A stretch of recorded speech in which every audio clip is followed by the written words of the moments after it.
Olá, muchachos, como vão vocês? Então, como teve algumas reclamações que vocês ainda não tinham tido aula de espanhol, nem sabiam que teriam, o que eu fiz? Organizei um conteúdo inicial com o básico do espanhol, para depois a gente passar para as atividades que já estavam sendo encaminhadas. Então, por enquanto, podem esquecer quem já fez aquelas atividades, quem já me enviou, ótimo. Quem não enviou ainda, pode ficar tranquilo que depois a gente volta lá. Então, hoje nós vamos falar sobre os pronombres personales. Aqui ficou possessivos, mas foi erro de digitação, tá? A gente vai aqui no tema da aula. Los pronombres personales. O que eles são, né? Os pronomes pessoais. Os pronomes pessoais são palavras que usamos quando queremos falar de nós mesmos, primeira pessoa, do ouvinte, referido pelo falante, que é a segunda pessoa, e o conjunto dos demais falantes, ou seja, terceira pessoa. Eles se dividem em pronome pessoal do caso reto e pronome pessoal do caso oblíquo. Hoje nós falaremos do caso reto, tá bom? Então, vamos lá. Do mesmo jeito que nós temos os pronomes que vocês já conhecem em português, em inglês, nós também temos em espanhol. Então, aqui tem a tabelinha para vocês verem desse lado em português e esse em espanhol. Então, vamos repetir comigo. Yo, tu, él, ella, usted, nosotros, ellos, ellas, ustedes. Vocês viram que algumas das palavras eu faço meio aquele som de língua presa, né? Se vocês não conseguirem, não tem problema, porque no espanhol eles têm esse som.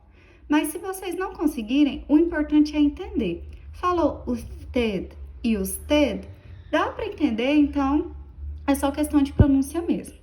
E por que eu risquei esses aqui? Hoje nós não vamos falar deles porque eles complicam um pouquinho, assim, coisa bem fácil, mas como é a primeira aula, eu não quis complicar.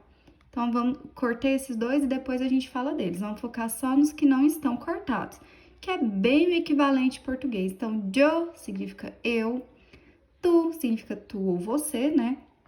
Él, ele, ella, ela, nosotros, nós, ellos, eles, ellas, elas. Então, equivalente português e espanhol. Então, depois de vocês virem esses pronomes, vê que é só olhar lá na tabelinha. Ah, esqueci como que é ela em espanhol. Vai lá e olha que é ella, beleza? Vocês vão fazer os exercícios. Eu esqueci de pôr aqui em cima, mas vocês já sabem, ó, começa com o número 1. Reescreva as frases abaixo, substituindo a informação destacada por um pronome pessoal.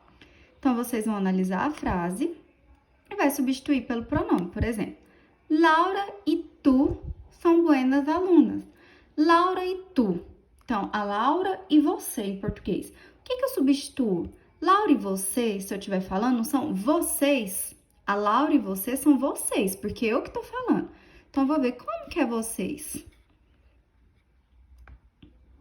Ah, aqui é porque eu tinha riscado, gente. Mas como eu já tô, é o exemplo, não tem problema. Vocês, os dedos, então é só colocar lá. Eu penso que esse que eu risquei aqui de cima, não tem problema não. Não vai aparecer nas atividades, não. Era, na verdade, para eu riscar só esse aqui, que é o equivalente ao senhor. O de baixo não era para eu ter riscado, foi erro meu. Então, finge que esse aqui não tá riscado. Só esse aqui, os dedos senhor. Então, adverti a la secretária de que tuviera cuidado. Então, o que eu vou fazer? A secretária, quem que é secretária?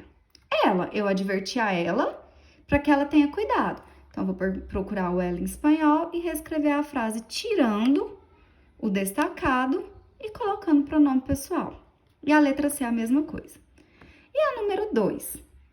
Coloque as palavras na ordem certa e circule os pronomes pessoais. Então, vocês vão organizar essa frase e vai circular o pronome pessoal, tá bom?